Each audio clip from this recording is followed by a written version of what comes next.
अब तक आपने पढ़ा कि अनामिका अपने दो साथियों को बुलाकर उन्हें देवांश का दिया हुआ चेक देता है और उसके बाद सीता जी उसकी आइडेंटिटी अभी पब्लिक में रिवील क्यों नहीं की इसका कारण बताती है।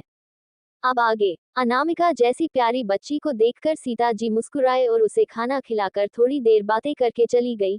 ठीक उसी वक्त अनामिका को फोन पर और कॉल उठाने पर दूसरी तरफ से देवांश की आवाज आई, मैं घर पहुंच गया हूँ।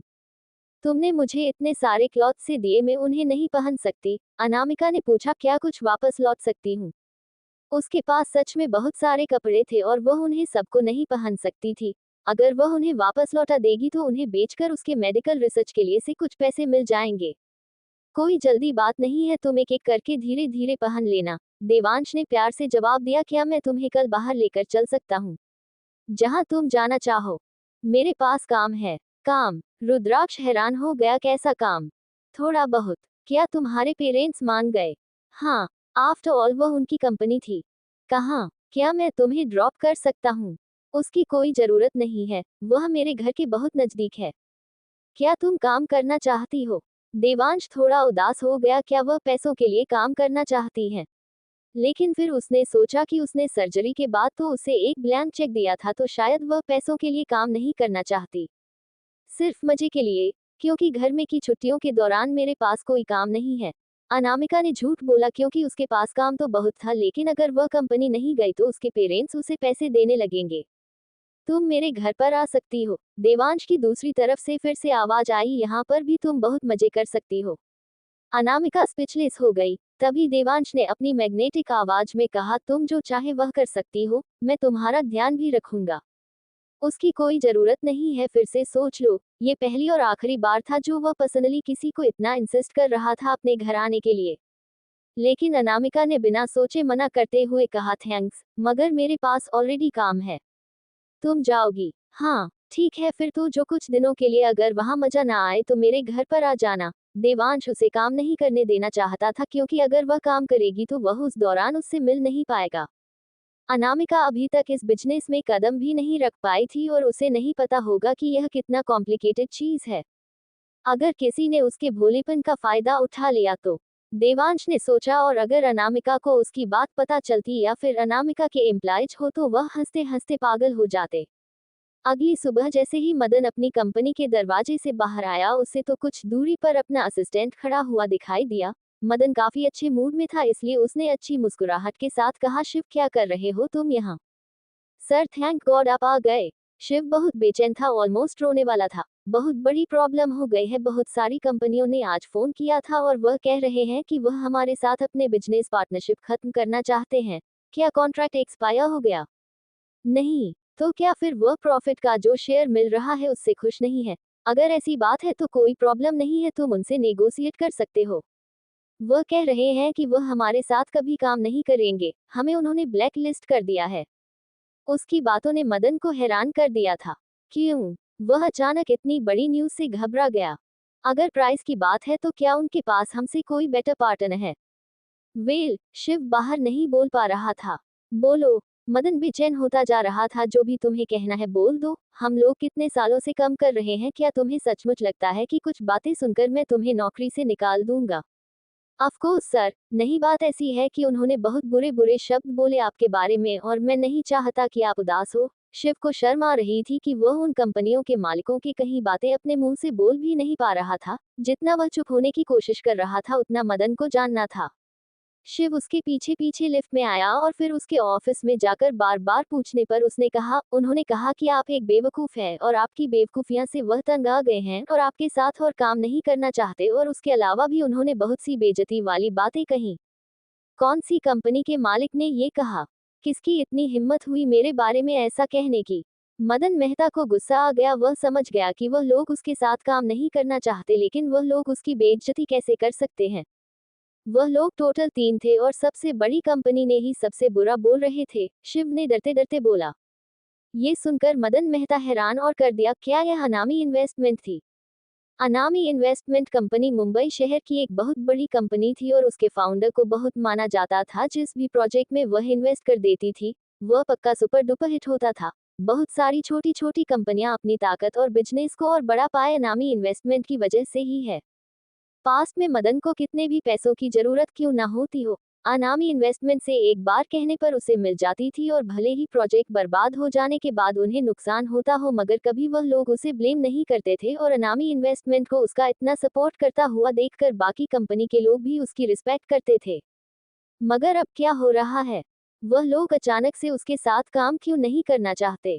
हमने किस प्रोजेक्ट में आखिरी बार अनामी इन्वेस्टमेंट से फंड मांगे थे? मदन को बिल्कुल याद नहीं था। हाँ सर, 2 महीने पहले आपने यूआईटी टेक के लिए अनामी इन्वेस्टमेंट से फंड मांगे थे। यूआई टेक एक हाईटेक मिरर कंपनी थी।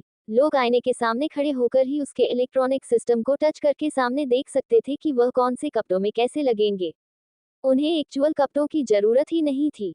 मेहता परिवार ने अपना बिजनेस क्लॉथिंग कंपनी से ही शुरू किया था, जिसकी वजह से उनके पास खुद की प्रोडक्शन कंपनी और फिजिकल स्टोर्स थे। मदन यूआई टेक मिरर अपने स्टोर्स में इंस्टॉल करवाना चाहता था, जिससे कस्टमर बिना टाइम वेस्ट किया कपड़े बिना टच किए भी उन्हें ट्राई कर सकते और ज्यादा से ज्यादा खरीदी हो। लेकिन किसने सोचा था कपड़े एक्चुअल इंसानों पर जैसे लगते हैं उसे अलग लगेंगे और डिफरेंट बहुत बड़ा होता था।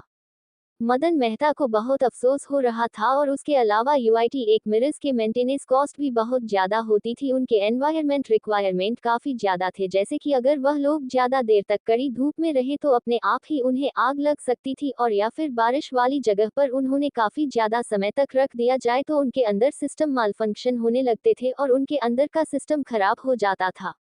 इन शॉर्ट, मदन मेहता ने कई सारे यूआई टेक इंस्टॉल करवाया और फिर उन्हें कुछ ही वक्त बाद उन्हें निकलवाना पड़ा। इसकी वजह से उसे काफी नुकसान हुआ था। ना सिर्फ उसने अनामी इन्वेस्टमेंट के पैसे खो दिए थे बल्कि अपने भी पैसे गंवाए थे। मदन मेहता ने सोचा कि क्या ये सब उसकी वजह से हो रहा है? क्या इसी वजह से अब अनामी इन्वेस्टमेंट उसके साथ काम नहीं करना चाहती? ये कारण नहीं हो सकता है, शिव जल्दी से बोला। इससे पहले अपने अनामी इन्वेस्टमेंट से क्लोजिंग सेटिंग के लिए काफी पैसे लिए थे मगर आखिर में सब कुछ बर्बाद हो गया, यहाँ तक कि आपका खुद के काफी पैसे भी बर्बाद हुए थे। लेकिन अनामी इन्वेस्टमेंट फिर भी हमारे साथ काम करने के लिए तैयार थी।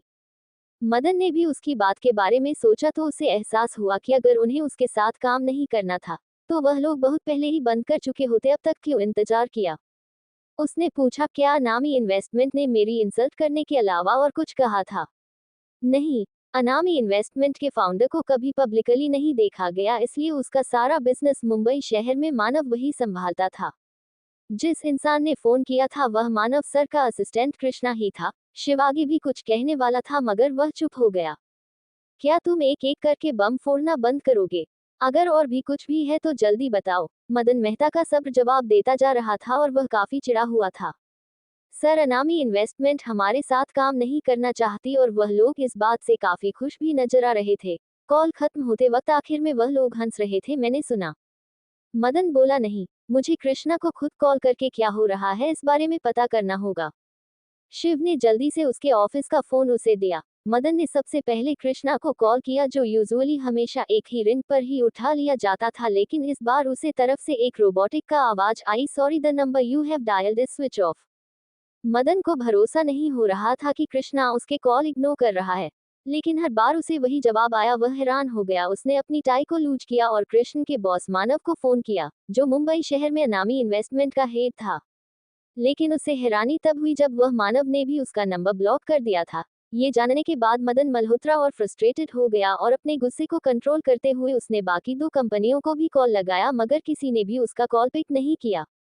1 घंटे की पूरी कोशिश के बाद भी कोई उसे जवाब नहीं दे रहा था। साइड में खड़ा शिव कांप रहा था। तभी अचानक उसे एक मैसेज आया, सर, क्या तुम मुझे परेशान करना बंद करोगे? चुप हो जाओ, मुझे शांत होने दो। मदन मेहता इस वक्त बहुत गुस्से में था। शिव बोल नहीं सकता था। उसने एक नोट लिखकर उसके सामने रख दिया, बोर्ड मेंबर्स आपको ढूंढ रहे हैं। ये सुनकर मदन मेहता और गुस्सा हो गया और बोला, जब ये लोग प्रॉफिट डिवाइड करने की बात होती है तो बहुत खुश होते हैं, लेकिन जैसे ही कुछ गलत होता है वह जाकर मेरी गर्दन पकड़ लेते हैं। मदन मेहता ने फ्रस्ट्रेटेड होते हुए अपना कोट पढ़कर कहा, कोई बात नहीं, मेरी गाड़ी रेडी निकालो, मैं खुद अनामी इन्वेस्टमेंट जा रहा हूँ।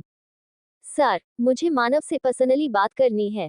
वहीं दूसरी तरफ अनामिका अपनी मां की दी हुई लोकेशन के अकॉर्डिंग एक कंपनी पहुंची। वह एक गिलास बिल्डिंग थी जो 20 मंजिला थी और वह काफी बड़ी भी थी। उसके ऊपर बड़े बड़े शब्दों में एंट्रेंस पर लिखा हुआ था, ओब्रोय फैशन। क्या उन्होंने नहीं कहा था कि एक छोटी सी कंपनी है? अनामिका ने सोचा और धीरे धीरे कंपनी के अंदर आई तो उसे सामने ही रिसेप्शनिस्ट आधी नींद में दिखाई दी, जिसके पास उसने जाकर आराम से कहा हेलो। हेलो। रिसेप्शनिस्ट की नींद अनामिका की आवाज से खुली और उसने अपनी आंखें मसलते हुए कहा, देखो बच्ची, लगता है तुम गलत जगह पर आ गई हो, यह ओब्रोय फैशन है। मेरा नाम अनामिका है और मैं यहाँ काम के लिए आई हूँ। ये सुनते ही वह रिसेप्शनिस्ट की सारी नींद भाग गई और उसने कहा, मिस कपूर, इस तरफ से चलिए। श्रवण जी ने उन्हें ऑलरेडी बता दिया था कि कोई उनकी कंपनी को टेक ओवर कर रहा है, लेकिन उन्होंने अभी तक अनामिका की आइडेंटिटी नहीं बताई थी, इसलिए उन्होंने सिर्फ इतना कहा था कि आने वाली लड़की का नाम अनामिका है और उसे हेडक्वार्टर के बोर्ड मेंबर्स ने भेजा है। वह रिसेप्शनिस्ट अनामिका को एलिवेटर तक लाई और 20वीं मंजिली फ्लोर का बटन दबाकर बोली, मैं आपको पहले ऑफिस में ले जाती हूँ। आगे कहानी में क्या होगा जानने के लिए पढ़ते रहिए और कमेंट और लाइक जरूर कीजिए। अब तक पढ़ा कि अनामिका देवांश को बता देती है कि वह कंपनी जा रही है और अगले दिन अपने डैड की कंपनी पहुंचती है। अब आगे उसकी कोई जरूरत नहीं है, मैं बस आसपास देखने जा रही हूँ। अनामिका ने एलिवेटर के बटन को देखा और इसी तरह सेकंड फ्लोर का जो डिजाइनिंग डिपार्टमेंट था उसका बटन दबा दिया। इतनी सुबह सुबह डिजाइनिंग डिपार्टमेंट में सिर्फ कुछ लोग थे, कुछ लोग अपने फोन के साथ खेल रहे थे और कुछ लोग आपस में घोषित कर रहे थे। वहां का एटमॉस्फेयर ऑफिस जैसा काम और किटी पार्टी जैसे ज्यादा लग रहा था। रिसेप्शनिस्ट जैसे ही अनामिका के साथ अंदर आई उसने डेस्क पर नोट किया। जब डिजाइनिंग डिपार्टमेंट के लोगों ने देखा कि वह अपने साथ एक हाई स्कूल में जाने वाली लड़की को लेकर आई है तो उन्हें लगा कि वह उसकी फैमिली मेंबर है, तो उन्होंने बिल्कुल भी कोई रिएक्शन नहीं दिया। क्या तुम आज काम पर अपनी फैमिली के मेंबर की भी लेकर आई हो? एक थोड़ी चाबी लड़की ने हंसते हुए कहा, आओ यहाँ साथ मेरे साथ गेम खेलो बच्ची। रिसेप्शनिस्ट ने उसे घूर कर देखा था कि वह चुप रहे। क्या हुआ तुम्हारी आंखों को? उस लड़की ने बिल्कुल कुछ नोटिस नहीं किया। अनामिका उसके पास गई और उस लड़की की कंप्यूटर की तरफ इशारा करते हुए कहा, तुम हारने वाली हो। वह लड़की हैरान हो गई। क्या इस लड़की को गेम की स्ट्रेटजी पता है? तुम्हें ये करना चाहिए। उस चबी लड़की ने अनामिका का एडवाइस सुनी और उसी तरह मूव करने लगी और अनामिका की गाइडेंस के अंदर छोटी टाइम में वह गेम जीत गई। वाह, तुम सचमुच कुछ हो। कितनी उम्र की हो तुम? उस लड़की ने अनामिका का कंधा थपथपाते हुए पूछा, क्या तुम मेरे और कुछ राउंड को जीतने में मदद करोगी? मैं तुम्हें ट्रीट दूंगी। यह मिस कपूर है, कंपनी की नई हेड जिन्हें हेडक्वार्टर से भेजा गया है। उस रिसेप्शनिस्ट ने जल्दी से एक्सप्लेन किया, अब तुम लोगों को काम करना चाहिए, अपने डिजाइन्स पर फोकस करो और इस तरह आसपास बकवास करना बंद करो। उस चबी लड़की ने अपने सामने खड़ी हाई स्कूल लड़की को देखा और वह काफी शॉक हो गई। उसे नहीं समझ में आया कि क्या कहना है। ये लड़की कंपनी की हेड जिसे हेडक्वार्टर ने भेजा है, वह कितनी यंग है? वह तो अभी तक हाई स्कूल में होगी, राइट? क्या वह किसी भी बिग शॉट की लवर है जिसने अपने कनेक्शन के जरिए उसे यहाँ उन्हें टॉर्चर करने के लिए भेजा है? सब लोग अनामिका को लेकर कंफ्यूज थे, वह इस उम्र में कंपनी कैसे मैनेज करेगी? जिस तरह से तुम खेल रही हो, तुम 3 से 5 महीना में भी नहीं जीत पाओगी। अनामिका ने चाबी लड़की का कंधा थपथपाया और बोली, इससे बेहतर है कि तुम काम पर लगो और कुछ और पैसे कमा लो। अनामिका डिजाइनिंग डिपार्टमेंट से जाने ही वाली थी, तभी उसकी नजर एक लड़की पर जो कोने में हेडफोन्स पहनकर बैठी थी और उसकी पीठ अनामिका की तरफ थी। वह एक व्हाइट पेपर पर कुछ ड्रॉ कर रही थी। ये क्रिस्टल है, हमारी कंपनी की सबसे अच्छी और एम्बिशियस डिजाइनर। रिसेप्शनिस्ट ने अनामिका से कहने के बाद क्रिस्टल का कंधा छुआ। क्रिस्टल ने अपने हेडफोन हटाए और अपने सामने खड़ी किसी अनजान को दिखा और फिर पॉलिटली पूछा, क्या मैं आपकी कोई मदद कर सकती हूँ? ऑफिस में काफी ज्यादा शोर होने की वजह से वह अपने हेडफोन्स पहनकर ड्राइंग कर रही थी, इसलिए को उसे कोई आइडिया नहीं था कि क्या हो रहा है। यह मिस कपूर है, हमारी कंपनी की नई हेड। रिसेप्शनिस्ट ने धीरे से कहा, तुम्हें इन्हें ग्रीट करना चाहिए। क्रिस्टल ने अनामिका की तरफ देखा और जल्दी से खड़े होकर रिस्पेक्टफुली बोली, गुड मॉर्निंग मैम। क्या ये तुम्हारे डिजाइन है? अनामिका की नजर डेस्क पर रखे हुए डिजाइन्स पर पड़ी। हाँ। क्रिस्टल ने जल्दी से वह डिजाइन्स अनामिका को दिखाए। क्रिस्टल बहुत जल्दी अपनी कॉलेज से ग्रेजुएट हो गई थी और उसने यहाँ से पहले भी कई कंपनियों में काम किया है और हमारे साथ पिछले महीने से काम करना शुरू किया है। काफी सुंदर है। अनामिका ने वह डिजाइन वापस देते हुए कहा, इसी तरह मेहनत करती रहो। Thank you ma'am. Crystal Anamika को जाते हुए देखती रही। उसने उम्मीद नहीं की थी कि उनकी कंपनी की नई हेड एक ऐसी लड़की होगी जो उसे भी उम्र में 5 साल छोटी है। वह इतनी कम उम्र में यहाँ आई है, इसका मतलब वह सचमुच कैपेबल होगी। कंपनी में घूमने के बाद अनामिका को पता चला कि सारा कंपनी का माहौल बिल्कुल एक पार्टी हॉल की तरह हो गया है। इस कंपनी में आने से पहले अनामिका जिन भी कंपनियों को मैनेज करती थी उनका ऐसा माहौल बिल्कुल नहीं होता था। ये जगह बहुत सीरियसली क्राइसिस की तरफ बढ़ रही थी। अनामिका अपने ऑफिस में आकर बैठी हुई थी, तभी ईश्वर, हमेशा लेट आने वाला असिस्टेंट, तुरंत अंदर आया। सॉरी मैं लेट हूँ। हाँ बॉस कहाँ है? क्या उन्हें आज यहाँ नहीं आना चाहिए था? बच्ची क्या तुमने बॉस को देखा है? तुम्हें यहाँ से हटना होगा, वह जल्दी आ जाएंगे। तुम यहाँ नहीं बैठ सकती, है उनकी सीट है। ईश्वर लगातार बोले जा रहा था, तभी अचानक उसे रियलाइज हुआ कि उसके सामने बैठी है लड़की उसे घूर कर देख रही है और उसे अपनी रीढ़ की हड्डी तक ठंडक महसूस हुई। अनामिका, मिस कपूर। ईश्वर जल्दी से सामने आया, वह काफी डर गया था। उसके एक्सपेक्टेशन से अनामिका काफी छोटी थी।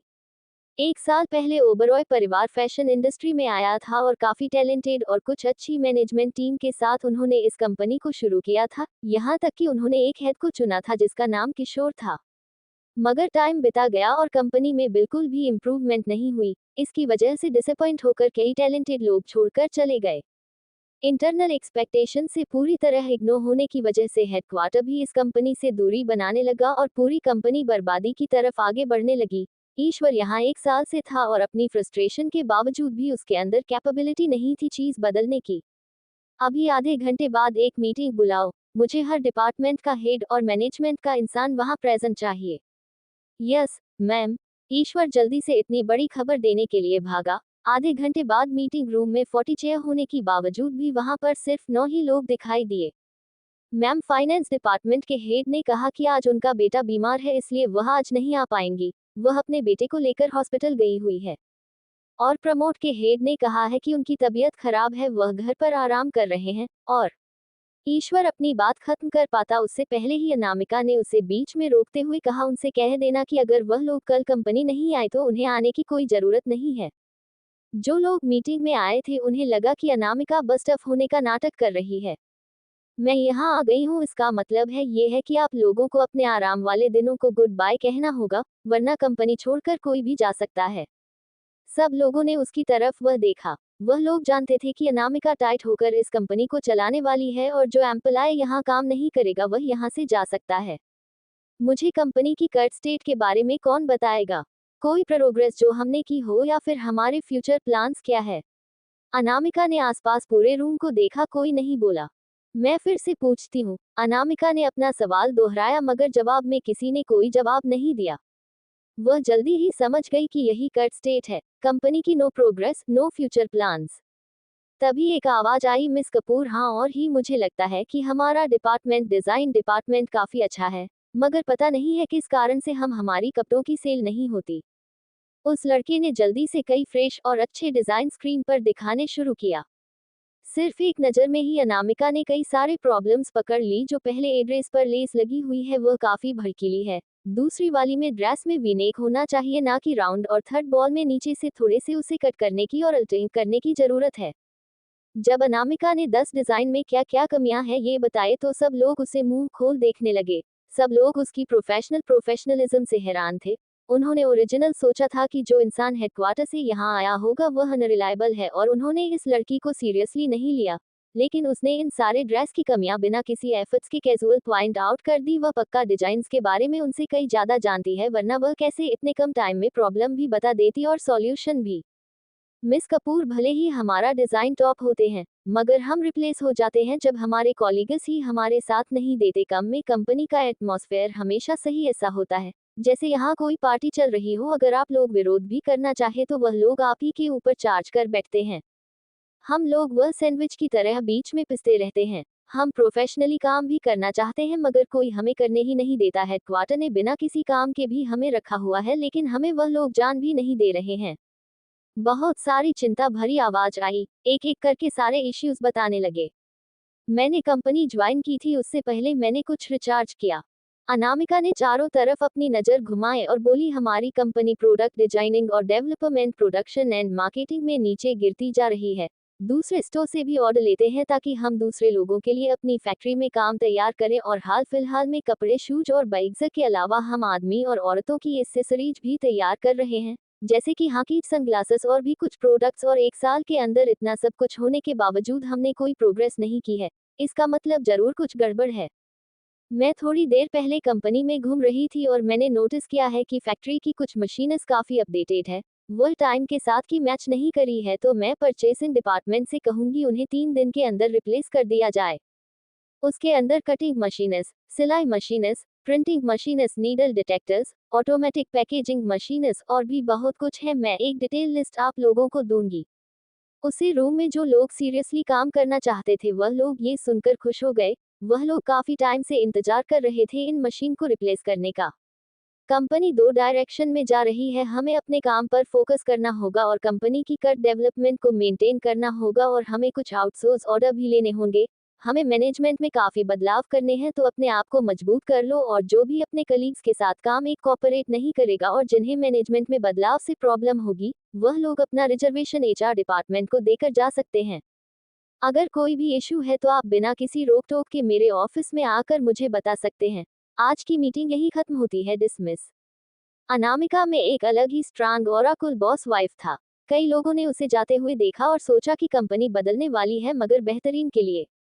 अनामिका जब अपने ऑफिस में आए तो उसका फोन वाइब्रेट हो रहा था।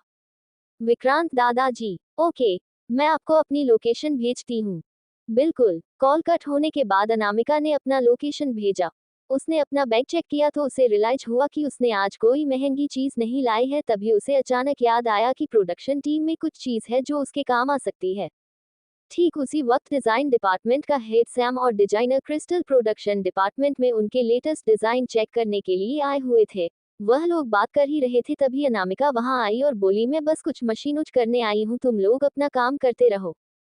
उसने अपने असिस्टेंट ईश्वर से कहकर कई सारे फैब्रिक मंगवाए और जल्दी ही सारा मिलने के बाद अनामिका ने थोड़ी देर में कुछ आउटफिट तैयार किया और वहां से लेकर उन्हें तुरंत निकल गई। सैम और क्रिस्टल ने एक दूसरे की तरफ हैरानी से देखा। वह लोग शॉक थे कि उनकी बॉस इतने कम टाइम में इतने सारे आउटफिट बना सकती है और वह भी बिना किसी प्रॉब्लम के। आगे कहानी में क्या होगा जाने के लिए पढ़ते रहिए और कमेंट लाइक जरूर कीजिए।